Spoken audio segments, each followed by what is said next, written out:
I didn't believe in patterns until they began to look back at me. It started with something small, so small I almost laughed it off.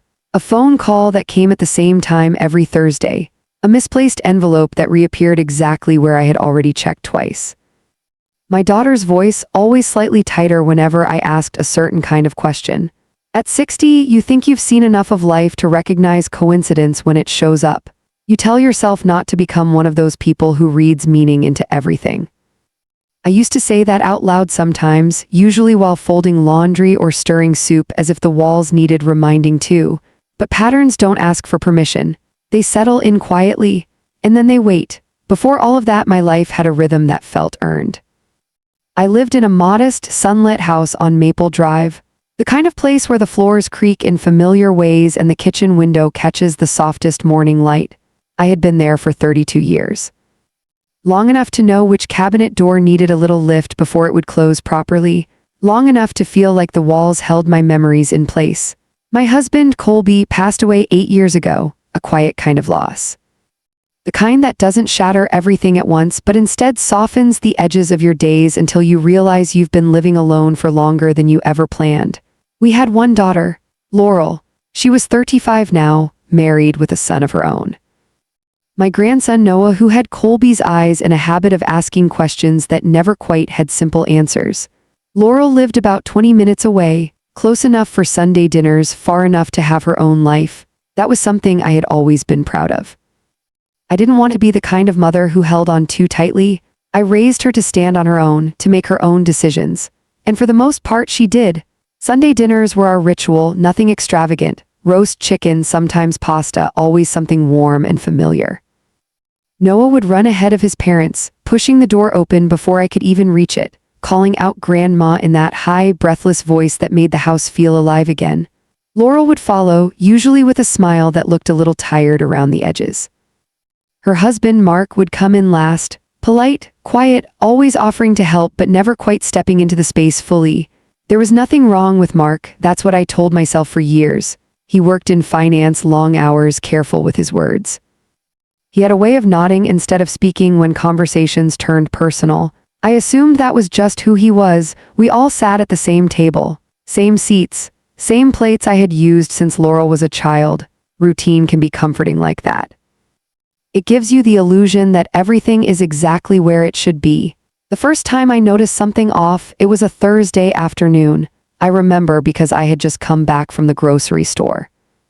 The bags were still on the counter, and I was debating whether I had the energy to put everything away immediately or if I could sit for a moment first. That's when the phone rang. I don't get many unexpected calls these days. Most people text. Or they schedule things in advance, so when the landline rings, it always feels a little deliberate. I let it ring twice before picking up. Hello? There was a pause, not long, just enough to make me aware of it. Then a voice. Male, calm, Mrs. Carter. Yes, I said, adjusting the phone against my ear. Who is this? Another pause, softer this time. Wrong number, he said and hung up. I stood there for a moment, still holding the receiver. Something about the way he said it didn't sit right, not wrong exactly, just measured. Like he had meant to say something else. I shook it off. People misdial. It happens. I put the groceries away. I made myself tea. I sat by the window and watched the neighbor's cat wander along the fence like it owned the place. By evening, I had forgotten about the call entirely, until the next Thursday. Same time, same ring. This time I answered quicker. Hello? Silence, then the same voice. Mrs. Carter. My fingers tightened slightly around the receiver. Yes, who is this? A breath, barely audible. Wrong number. Click. I didn't move right away. I just stood there listening to the empty line. The faint hum of connection before it, too, disappeared. It's strange how the mind works. Two identical moments spaced exactly a week apart begin to feel less like coincidence and more like intention. Still, I told myself not to be ridiculous. I had lived alone long enough to know how easily silence can play tricks on you, how the absence of noise can make even the smallest interruption feel larger than it is. So I went about my week. Sunday came. Laurel and Mark arrived with Noah. The usual sounds filled the house again. Laughter, plates clinking, the soft hum of conversation. But I noticed something new. When Laurel's phone buzzed, she didn't glance at it the way she normally would. She turned it face down, quickly, almost without thinking. It was such a small gesture, The kind you wouldn't question if you weren't already paying attention. I told myself I was. Everything okay? I asked casually as I set the table. She looked up, smiled. Of course, Mom, why wouldn't it be? There was nothing in her tone that suggested anything was wrong, but her eyes, they didn't hold mine for very long. Mark, sitting at the table, cleared his throat softly. Work's been busy, he said, as if offering an explanation no one had asked for. I nodded. It usually is this time of year. Noah interrupted then, asking for more juice, and the moment slipped away like it had never been there. But I felt it, that slight shift, that almost invisible thread pulling something just out of alignment. The following Thursday, the phone rang again. This time I was waiting for it. I stood by the counter, hands resting lightly on the surface, eyes fixed on the clock as the minute hand approached the hour. Right on time. The ring cut through the quiet. I picked up before the second one. Who is this? I said before the voice could speak. There was no pause this time, just breathing. Slow, controlled, then finally, you shouldn't ignore patterns, Mrs. Carter, and the line went dead. I don't remember setting the phone down. I don't remember moving at all. I just remember the sound of the clock on the wall, ticking, steady, unchanged, and for the first time in a long time, my home didn't feel entirely mine. That night, I didn't sleep the way I usually did, not deeply. Not with that quiet surrender that comes after a long, ordinary day. Instead, I lay on my side, facing the window, watching the faint glow of the streetlight stretch across the floor. The house made its usual sounds, the soft settling of wood, the occasional whisper of pipes behind the walls, but every sound felt sharper, like my ears had decided not to trust silence anymore. I kept replaying the voice in my mind. You shouldn't ignore patterns, Mrs. Carter. It wasn't threatening. Not in the way you see in films or hear in stories. There was no anger in it, no urgency. If anything, it sounded certain. That was what unsettled me the most.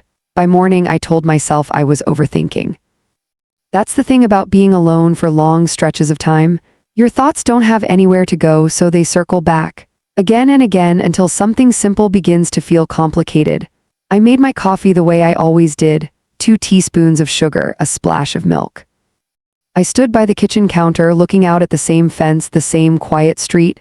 Nothing had changed, and yet something had. I tried to push the feeling aside by focusing on routine. Laundry, dusting, watering the plants. There's a comfort in small tasks. They remind you that life is still moving forward even when your thoughts feel stuck. Around noon, I decided to call Laurel. Not because of the phone calls, that's what I told myself, just to hear her voice. She answered on the third ring. Hi, Mom. Her tone was warm, familiar, but there was a faint distraction beneath it, like her attention was split between me and something else. Hi, sweetheart, I said, keeping my voice light. I just wanted to check in, see how you're doing. I'm good, she replied quickly, just busy. You know how it is? I did, but something in the way she said it felt rehearsed, not dishonest, just practiced. Is everything all right at work? I asked, a small pause. Yeah, why wouldn't it be? There it was again, that same question. Almost word for word from Sunday. I smiled to myself, though she couldn't see it. No reason, I said gently. You just sounded a little tired the other day. I'm fine, Mom, really? Her voice softened slightly as if she realized she had been a bit too quick. I've just had a lot on my plate. I nodded even though she couldn't see that either. Well, don't forget to rest, I said. You can't carry everything on your own. I know. Another pause, then almost as an afterthought, did you need anything? It was a simple question, practical, normal, but it felt distant, like she was already halfway out of the conversation. No, I said quietly. I just wanted to hear your voice. There was a brief silence on the other end, then she exhaled softly. I'll come by this Sunday, she said. We'll have dinner like usual, okay? Of course, I replied. I'd like that. We said our goodbyes. The call ended. I stood there for a moment, holding the phone in my hand. Something about that conversation didn't sit right. Not because of what she said, but because of what she didn't. That evening, I found myself doing something I hadn't done in years. I went through old drawers, not with any clear intention, just moving things, opening spaces that had remained untouched for a long time. In the hallway cabinet, behind a stack of old receipts and warranty papers, I found a small notebook. Brown cover, slightly worn at the edges. It took me a moment to remember what it was. Colby S. He used to write things down, not thoughts or feelings, just details, numbers, dates. Small observations that he said helped him keep track of life. I sat at the kitchen table and opened it.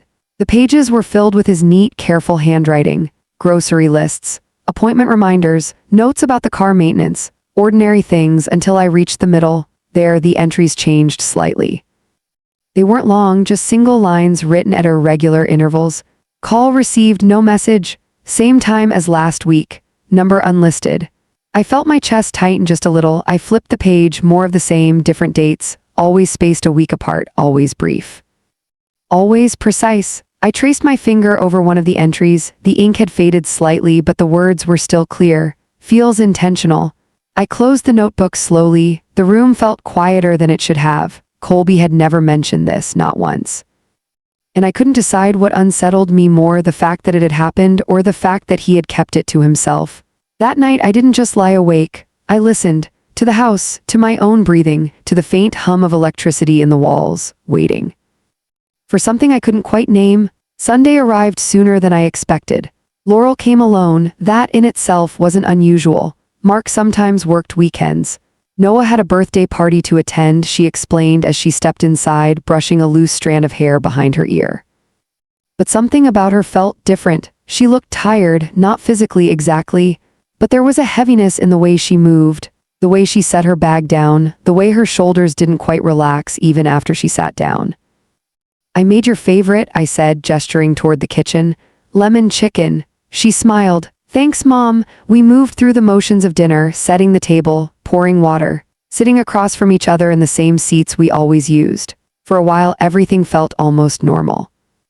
We talked about small things, work, the weather, a neighbor who had recently moved, but the pauses between our words were longer than usual, and her phone, it stayed face down on the table. Halfway through the meal, it buzzed. Once, then again, she didn't reach for it immediately. Instead, she kept eating, slowly, deliberately, as if pretending not to notice would somehow make it stop. Laurel, I said gently. She looked up. Your phone?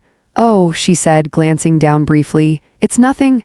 It's been buzzing for a while. She hesitated just for a second. Then she picked it up, glanced at the screen, and quickly locked it again. Work, she said. They can wait. I studied her face, the way her jaw tightened slightly, the way her eyes avoided mine. Are you sure everything's all right? I asked quietly. This time she didn't answer right away. She set her fork down, took a small breath. Why do you keep asking me that? There was no anger in her voice, just fatigue. Because I'm your mother, I said softly, and I can tell when something's weighing on you. She looked at me then, really looked. For a moment I thought she might say something real, but instead she shook her head. I'm just tired, Mom, that's all. I nodded slowly. If you say so. We finished dinner in relative silence after that. When she stood to leave, she hugged me a little tighter than usual. I'll call you this week, she said. All right, I replied. I watched her walk to her car, watched her sit inside for a moment before starting the engine. And as she drove away, I felt that same quiet unease settle back in, like something just beneath the surface was waiting to be noticed. Thursday came again. This time I didn't wait by the phone. I sat in the living room, Colby's notebook open on my lap. The clock ticked steadily on the wall, and right on time the phone rang. I let it ring once, twice, 3 times, then I picked it up. Tell me who you are, I said calmly. Silence. Then you've started looking, the voice said, my grip tightened. I don't know what you're talking about. A soft exhale. You do. I swallowed. If you have something to say it clearly. Another pause, then quieter this time. He knew before you did. The line went dead. I stared at the receiver for a long moment, then slowly placed it back in its cradle. My eyes drifted to the notebook, to Colby's handwriting, to the line that read, feels intentional. And for the first time, I began to wonder if the patterns in my life hadn't just started recently, but had been there all along, waiting for me to notice. I didn't open the notebook again right away. I left it on the table exactly where it was, as if touching it too soon might confirm something I wasn't ready to understand. He knew before you did. The words didn't feel like a threat, they felt like a fact, and facts are harder to ignore. That evening, I moved through the house slowly, not out of fear, but with a kind of quiet awareness. The same rooms I had lived in for decades began to feel layered, as if there were versions of my life still sitting in the corners, unnoticed until now.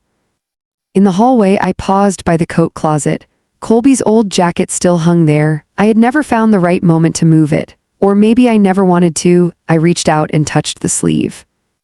I didn't know, I said softly, though there was no one to hear it. But even as I said it, I wasn't entirely sure that was true. Memory is a complicated thing. It doesn't always present itself clearly. Sometimes it hides in small details. Moments you dismissed at the time because they didn't seem important, until suddenly they do. I went back to the kitchen and opened the notebook again. This time I read more carefully. The earlier entries were exactly as I remembered, ordinary, practical. But the middle section, the part I had rushed through before it began to reveal something else. The calls Colby had written about weren't just noted. They were tracked, dates, times, small observations written in the margins. Thursdays always within the same 5-minute window. Voicemail possibly masked. Hangs up unless prompted. I turned the page slowly, and then I saw something that made my chest tighten. A name, E.M. It was written only once. Small, almost like he hadn't intended to write it at all, but it was there. I stared at it longer than I should have. E.M. It could mean anything. A client, a colleague, a mistake, or I closed the notebook gently. No, I wasn't going to jump to conclusions, not yet. The next morning I made a decision, not a dramatic one. Not the kind you announce out loud, just a shift. If there were patterns, then I would observe them, carefully, quietly, without letting them know I was looking. I started with something simple. I called the phone company. It took longer than I expected. Menus, waiting music. A polite young man on the other end who sounded like he had answered the same question 100 times already. I've been receiving repeated calls from an unlisted number, I explained. Same time every week. I was wondering if there's a way to trace it. There was a pause as he typed. I understand your concern, ma'am, he said, but without a formal request or involvement from authorities, we're limited in what we can access. I see. If the calls continue or become threatening, I'd recommend reporting them. Then we can assist further. They're not threatening, I said. That was the truth. They're just consistent. He hesitated. Well, he said carefully, sometimes patterns can feel more significant than they are, but if you feel unsafe, I don't, I interrupted gently. Thank you for your help. I hung up. Patterns can feel more significant than they are? Maybe, but not when they repeat this precisely. That afternoon, I drove to Laurel's house. I didn't call ahead. I told myself it was spontaneous. A mother stopping by to see her daughter, but if I'm being honest, I wanted to observe. Her car was in the driveway, Mark S. wasn't. I knocked. It took a moment before she opened the door. Mom, her surprise was genuine. I was in the area, I said lightly. I thought I'd stop by. She stepped aside to let me in. Of course, come in. The house smelled faintly of coffee and something sweet. Cinnamon, maybe. It was warm, lived in, toys scattered neatly in one corner. Everything looked normal, but Laurel didn't. There was a tension in the way she moved. A slight hesitation before every action, as if she were thinking 2 steps ahead of herself. Do you want tea? She asked, already heading toward the kitchen. That would be nice. I followed her. She reached for a mug, then another. Her movements were efficient, practiced. But when her phone buzzed on the counter, she froze, just for a second. Then she picked it up quickly, glanced at the screen, and turned it face down again. The same gesture, the same quickness, the same awareness. Everything okay? I asked, keeping my tone neutral.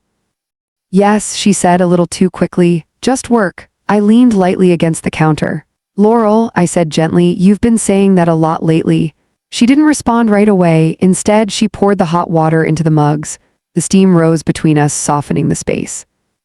I am busy, Mom, she said finally. That's not unusual. No, I agreed. But the way you say it, it feels like you're trying to convince me. She set the kettle down a little harder than necessary. I don't need to convince you of anything. There it was, not anger, but something close. I nodded slowly. You're right, I said. You don't. We stood there in silence for a moment, then her shoulders softened. I'm sorry, she said quietly. I didn't mean to snap. It's all right. She handed me the tea. We moved to the living room. For a while, we talked about Noah, school, his latest fascination with dinosaurs. The conversation flowed more easily there in familiar territory, but the tension never fully left. It lingered beneath the surface, like something waiting. At one point, she excused herself to take a call. She stepped into the hallway, her voice low. I couldn't hear the words, just the rhythm, short sentences. Careful. When she returned, she smiled, but it didn't reach her eyes. I have to step out later, she said. Just for a bit. That's fine, I replied. I finished my tea. I stayed a little longer, and then I left. As I drove home, I thought about the notebook, about the initials. EM. And for the first time, I allowed myself to consider something I had been avoiding, not because it seemed impossible, but because it seemed too precise. That night, I took the notebook to bed with me. I read every entry again, slower this time, looking for anything I might have missed. And near the end of that section, I found one more line. It wasn't like the others. It wasn't observational. It was personal. If it's what I think, I need to be careful how I tell her. I closed the notebook and sat there in the quiet. The clock ticked softly on the wall, and for the first time since this began, I felt something shift inside me, not fear, not confusion, but clarity, the kind that doesn't come all at once, but arrives in small, steady pieces, like a pattern finally beginning to reveal itself. I did confront Laurel right away. That might sound strange, especially now. But when something begins to take shape slowly, when the truth arrives in fragments instead of a single, clean moment, you don't rush toward it. You move carefully. Because once you say it out loud, once you give it form, there's no returning to what things were before. Instead, I waited and I watched. The next few days passed with a quiet kind of tension. The phone didn't ring again, not on Friday, not on Saturday, but I felt it coming. Patterns don't break easily, they repeat until you understand them. Sunday came as it always did. This time Laurel arrived with Noah. Mark was working, she said again, setting her bag down in the same spot by the door. Noah ran in ahead of her, his small shoes tapping against the wooden floor, his laughter filling the house in a way that felt both comforting and fragile. I knelt down and hugged him. "Hi, my sweet boy." "Grandma," he said breathlessly, wrapping his arms around my neck. "Mom says we can't stay long today." I felt Laurel's presence behind him before I even looked up. "It's just a busy day," she said quickly. "We have a few things to take care of." I nodded, standing slowly. "Of course." We moved through the routine again. Setting the table, preparing the meal, the same motions, the same spaces, but the rhythm felt rushed. Laurel checked the clock more than once. Her phone stayed close to her this time, not left casually on the counter. Even Noah noticed. "Mom, why do you keep looking at your phone?" he asked, his voice innocent, curious. Laurel forced a small smile. "I'm just waiting for an important message, honey." "What kind of message?" he asked. "The kind adults get," she replied softly, brushing his hair back. He seemed satisfied with that. Children usually are. They trust the answers they're given. I used to too. Halfway through the meal, the phone buzzed. Laurel picked it up immediately this time. No hesitation. She read the message. Her face changed, not dramatically, just a slight tightening around her mouth, a flicker in her eyes. "I need to step outside," she said, standing up. "Is everything all right?" I asked. She didn't meet my eyes. "Yes, I'll be right back." She walked out to the front porch, the door closing softly behind her. I sat there with Noah, listening to the faint murmur of her voice through the wall. "Grandma," he said, leaning closer to me, lowering his voice like he was sharing a secret. "Mom's been doing that a lot." I looked at him gently. "Doing what?" "Talking outside," he said, "and sometimes she gets mad, but not like yelling mad, just quiet mad." I felt something settle in my chest, a quiet kind of understanding. "Thank you for telling me," I said softly. He nodded, then returned to his food, already moving on to something else in his mind. Children don't hold on to things the way adults do. Not yet. Laurel came back in a few minutes later. Her expression was composed again, controlled. "I'm sorry," she said. "I have to leave soon." "That's all right," I replied. We finished the meal quickly after that. When she stood to gather her things, I followed her to the hallway. "Laurel," I said quietly. She paused. "Yes." I looked at her for a long moment, really looked, at the slight tension in her shoulders. The way her fingers gripped the strap of her bag just a little too tightly. "Is there something you want to tell me?" I asked. Her expression didn't change right away, but her eyes, they shifted just slightly. "No," she said. It was a simple answer, clear, direct. But it didn't feel complete. I nodded slowly. "All right." She hesitated as if she might say something more, but then Noah called out from the living room and the moment slipped away. They left shortly after. The house grew quiet again, too quiet. That evening, I sat at the kitchen table with Colby's notebook in front of me. I didn't open it. I didn't need to. The pieces were already there. The calls, the timing, the initials, Laurel's behavior, the secrecy, the tension, and that one line. If it's what I think, I need to be careful how I tell her. I exhaled slowly. "Careful," I murmured to myself. He had known, or at least suspected, and whatever it was, he hadn't wanted to hurt me with it. That thought stayed with me longer than anything else. Not the calls, not the patterns, but the quiet decision he had made to protect me, even from the truth. Thursday came again. This time I didn't wait in the living room. I sat at the kitchen table, the notebook open in front of me, my hands resting calmly on either side of it. The clock ticked steadily on the wall, right on time. The phone rang. Once, twice, I picked it up. "I'm ready to listen," I said. There was a pause, longer than usual, then the voice came. "You've taken your time." I wanted to understand what I was listening to, I replied, a soft exhale. "That's wise." "Who are you?" I asked. Another pause, then, "Someone who thought you deserved to know." My grip tightened slightly. "Know what?" Silence, then carefully, "The patterns didn't start with you." I closed my eyes briefly. "I know," I said. "My husband, he wrote about them." "Yes." The confirmation came without hesitation. My chest tightened. "Then why didn't he tell me?" The voice didn't answer immediately. When it did, it was quieter. "Because he wasn't sure how much you already suspected." That sentence settled heavily in the air. "I didn't suspect anything," I said. "Are you sure?" The voice asked gently. I opened my eyes, looked around the kitchen. At the same table, the same walls, the same life I had believed was steady and whole. "I would have known," I said, though my voice was softer now. "Would you?" He replied. The question wasn't accusatory, just honest. I swallowed. "What is this about?" I asked. There was a long pause, long enough that I thought the call might end. "But then, it's about repetition," he said. "Choices that look different on the surface but lead to the same place." "I don't understand." "You will." My patience thinned slightly. "Stop speaking in riddles," I said, my voice still calm but firmer now. "If you have something to say, say it clearly." Another breath, then, "Your daughter isn't the first." The words didn't land all at once. They unfolded slowly, piece by piece. "What does that mean?" I asked, but deep down I already felt the answer forming. "It means," he said quietly, "you've seen this before." The line went dead. I didn't move right away. I just sat there, the receiver still pressed against my ear, listening to the empty silence. Then slowly I placed it back. My eyes drifted to the notebook, to Colby's handwriting, to the initials, EM, and for the first time I didn't try to explain them away, because something inside me had already begun to connect the pieces. Not fully, not clearly, but enough to understand one thing: this wasn't just about strange phone calls. This was about something repeating, something close, something familiar. That night I didn't reach for the notebook. I didn't need to. For the first time since all of this began, the answers didn't feel hidden in pages or voices or patterns outside of me. They felt closer, uncomfortably close. I sat in the living room with the lights dimmed, my hands folded loosely in my lap, and I let my mind do something I had avoided for years. I let it go backward, not in big, dramatic moments, not in the kind of memories that demand attention, but in the small ones, the quiet ones, the ones you pass over because they seem harmless at the time. I thought about Colby, about the way he used to watch people more than he spoke.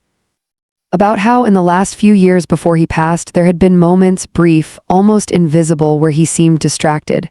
Not distant from me exactly, but focused on something he wasn't ready to explain. At the time, I told myself it was stress, work, health, something ordinary.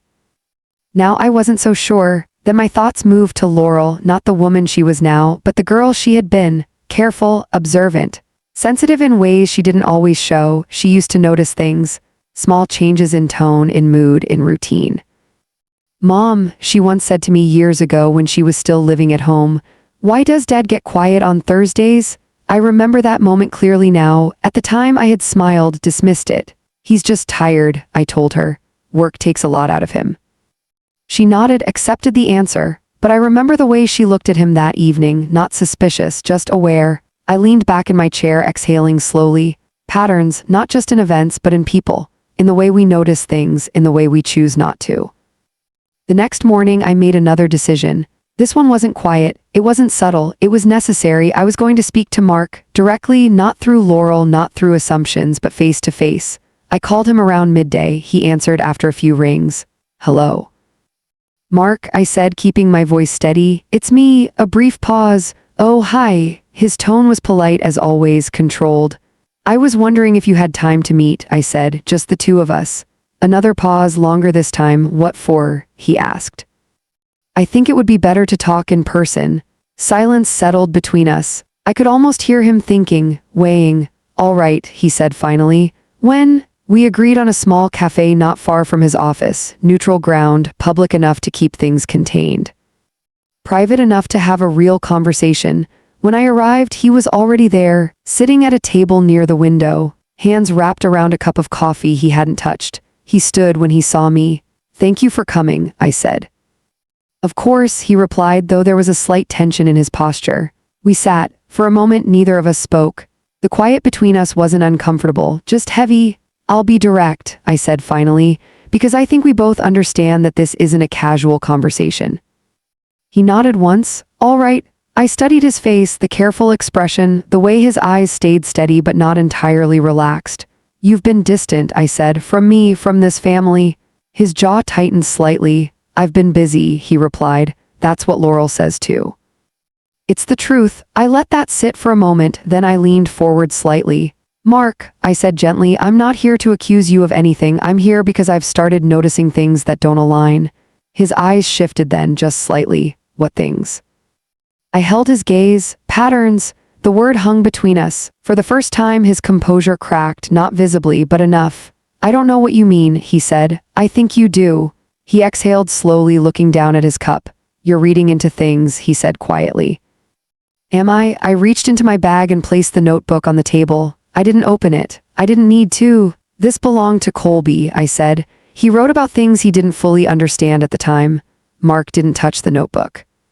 But his eyes, they lingered on it, longer than they should have. "What does this have to do with me?" he asked. "That's what I'm trying to understand."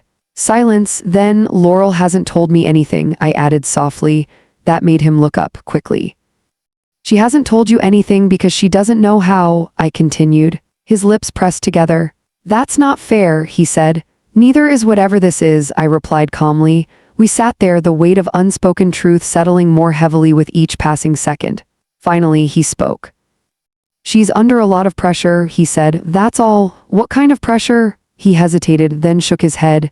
"It's not my place to say." I leaned back slightly. "That's interesting," I said. "Because from where I'm sitting, it seems like no one thinks it's their place to say anything." His eyes met mine again, and this time there was something different in them. Not defensiveness, not denial, something closer to resignation. "You're not wrong," he said quietly. The admission was small. "But it shifted everything." "Then help me understand," I said. He looked at the notebook again, then back at me, and for a moment I thought he might speak, might finally say the thing that had been circling all of us for weeks, maybe longer, but instead. "You should talk to Laurel," he said. "I will," I replied, "but I wanted to speak to you first."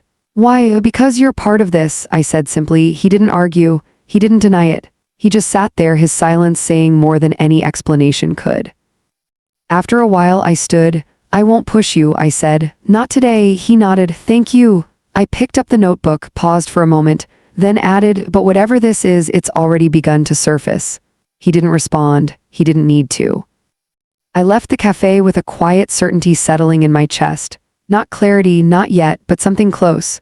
Because now it wasn't just patterns, it was people, Laurel, Mark, Colby, and me, all connected in ways I was only just beginning to see. That evening, I sat by the window again, the same place I had been when this all began. The street was quiet. The neighbor's cat moved along the fence just as it always did. Everything looked the same, but nothing felt the same anymore. I glanced at the clock. Thursday had already passed. The call had come, the voice had spoken, and now it was waiting again, just like I was, for the next piece to reveal itself. And this time, I wasn't afraid of what it might be. I didn't wait for the next Thursday. For weeks, I had let the pattern lead me, let it decide the pace. The timing, the moments when truth would arrive, carefully measured and controlled. But something had changed after speaking to Mark, not because of what he said, but because of what he didn't.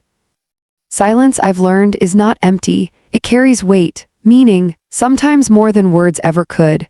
And his silence had confirmed something I could no longer ignore. This wasn't just about observation anymore. It was about confrontation. That evening I called Laurel, not casually, not to check in. When she answered, I didn't soften my voice. "Can you come over tomorrow?" I asked. A pause. "Mom, I have work." "It's important," I said quietly but firmly. Another pause, longer this time. "All right," she said finally. "What time?" "Morning," I replied. "Before the day has a chance to get in the way." She exhaled softly. Okay, we hung up. I slept better that night than I had in days, not peacefully, but with purpose. The next morning I woke early, earlier than usual. The house felt different in that hour. Still, honest, I made coffee. I set 2 cups on the table. I didn't rush. Some conversations need space before they even begin. Laurel arrived right on time. That in itself was unusual. She stepped inside, her expression guarded but composed. "Mom," she said. "Laurel, we didn't hug, not out of anger, but because something stood between us now, something that needed to be acknowledged before we could return to anything familiar." "Sit," I said gently, gesturing toward the table. She nodded and took her place. For a moment we just looked at each other, not as mother and daughter, but as two people who both knew this moment had been coming. "I spoke to Mark," I said. Her eyes flickered, just briefly. "What did he say?" "Not much." That answer seemed to settle something in her. She looked down at her hands. "That sounds like him." There was no bitterness in her voice, just quiet recognition. I slid the notebook across the table. She didn't touch it, but she knew what it was. "I found this," I said, "a few days ago." She nodded slowly. "I remember that," she said. "Dad used to write in it all the time." "Yes." Silence stretched between us, then I leaned forward slightly. "There are entries in there," I said, "about phone calls, patterns. Things he didn't fully explain." Her breathing shifted, subtly but enough, and she asked, and I continued, "There's something else." I paused, watched her carefully. "There's a set of initials." Her fingers tightened slightly against the table, but she didn't look up. "E.M." The moment those letters left my mouth, the air changed. Not dramatically, just enough to confirm everything I had been circling. Laurel closed her eyes just for a second, then opened them again. "You've been talking to someone," she said quietly. It wasn't a question. "No," I replied. "Someone has been talking to me." Her gaze lifted then, sharp, focused. "The calls," she said. I nodded. "Every Thursday." She swallowed, her composure so carefully held until now began to shift, not collapse, just loosen. "How long?" she asked. "A few weeks." She nodded slowly, as if confirming something to herself. "I wondered when it would start again," she murmured. "Again," I repeated. Her eyes met mine, and this time she didn't look away. "It didn't start with you," she said softly. The same words, the same quiet certainty. I felt my chest tighten. "I know," I said, "but I need to understand what it is." She exhaled slowly, leaning back in her chair. For a moment she looked like a child again, not in appearance, but in the way she seemed to gather herself before speaking. "It's not one thing," she said finally. "It's a series of choices that lead to the same place," I finished. She nodded. "Yes." Silence settled between us again, but this time it wasn't empty, it was full of recognition. Of truth that had been waiting too long to be spoken. "Laurel," I said gently, "what are you involved in?" Her lips parted slightly, closed again. "Then I made a mistake," she said. The words were simple, but they carried weight. "What kind of mistake?" She hesitated. Not because she didn't know the answer, but because saying it would make it real. "I thought I could manage it," she continued. "Control it, keep it separate." My heart sank just slightly. "Manage what?" Her eyes filled, but the tears didn't fall, not yet. "A relationship," she said. The words settled heavily between us. I didn't react immediately, didn't raise my voice, didn't move. I just let it sit there. "I didn't plan it," she added quickly. "It just happened." That phrase, I had heard it before from others, from stories. From people trying to explain something they hadn't meant to do, but intention doesn't erase impact. "And Mark?" I asked quietly. She closed her eyes briefly. "He doesn't know everything," she said. "Everything?" "He knows enough to feel it," she admitted. "That something's wrong," I nodded slowly. "And the calls?" I asked. Her expression shifted again, more serious now. "They're not random," she said. "I know, they're reminders." "From who?" She hesitated, then, "From someone who's been through this before." A chill moved through me. "Before," I repeated. Her gaze dropped to the notebook. "To Dad," she said softly. The room felt smaller somehow. Quieter. "What do you mean?" I asked. She looked up again, and this time there was no hesitation. "When I was younger," she said, "I noticed things about him." My breath slowed. "What kind of things?" "The same kind you're noticing now," she replied. "Patterns, calls, changes in behavior." I sat very still. "And you think?" "I don't think," she said gently. "I know." The words didn't hit like a shock. They settled, heavy, quiet, undeniable. "He never told me," I said. "No," she agreed. "He wouldn't have." "Why not?" "Because he loved you," she said simply. The same reason, again.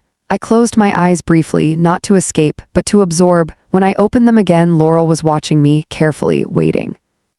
"I never wanted this," she said softly. "I never wanted to repeat it."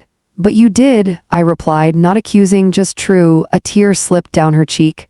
"I didn't see it at first," she whispered. "I thought I was different, that I would handle it better. That I wouldn't let it become this. But patterns don't ask for permission," I said quietly. She nodded. "Yes."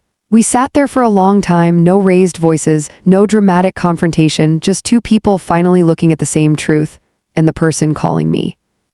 I asked after a while. She took a slow breath. "They're not trying to hurt you," she said. "They're trying to make sure you see it." "Why?" "Because no one made sure you saw it before." That answer stayed with me, settled somewhere deep. Not as comfort, but as understanding.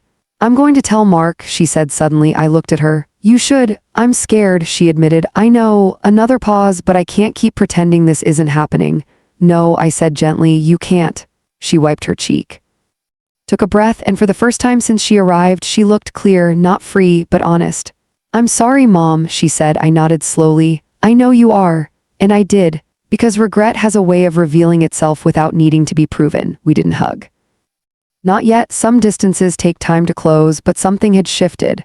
The pattern hadn't ended, but it had been named. And sometimes that's where change begins. Laurel didn't stay long after that, not because she wanted to leave, but because she knew she had something to face. "I'll talk to him today," she said, standing near the door, her hand resting lightly on the frame as if she needed the support. I nodded. "Don't wait," I told her. "The longer you carry it, the heavier it becomes."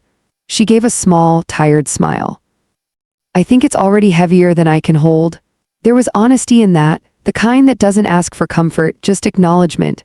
When she stepped outside, I watched her for a moment, the same way I had watched her so many times before, leaving for school, for work, for her own life, but this time, it felt different. This wasn't a departure, it was a crossing, from one version of herself into another, and I knew whatever happened next, she wouldn't come back the same. The house grew quiet again after she left, but this silence felt different. Less uncertain, more settled, like something that had been circling for years had finally found a place to land. I didn't expect to hear from her that day. Some conversations take time, some truths don't arrive all at once. But by evening, my phone rang, not the landline, my mobile. Laurel's name appeared on the screen. I answered immediately. "Hello?" There was a pause, then her voice. I told him, simple, direct, but beneath it something fragile. "How did it go?" I asked gently. Another pause. "He already knew," she said. The words didn't surprise me. "Not anymore." "What did he say?" "At first, nothing," she replied. "He just sat there, quiet, like he was waiting for me to finish." I closed my eyes briefly, picturing it, Mark sitting still, absorbing words he had already felt but never heard. And then, I asked. He asked me one question. Her voice shifted slightly. He said, "Was it worth it?" The question hung between us, heavy, not angry, not cruel, just honest. I didn't speak. I let her continue. "I didn't have an answer," she admitted. "Sometimes there isn't one," I said softly. She exhaled. "He didn't yell, Mom," she said. "That almost made it worse." I understood that anger can be loud, but disappointment, it settles deeper.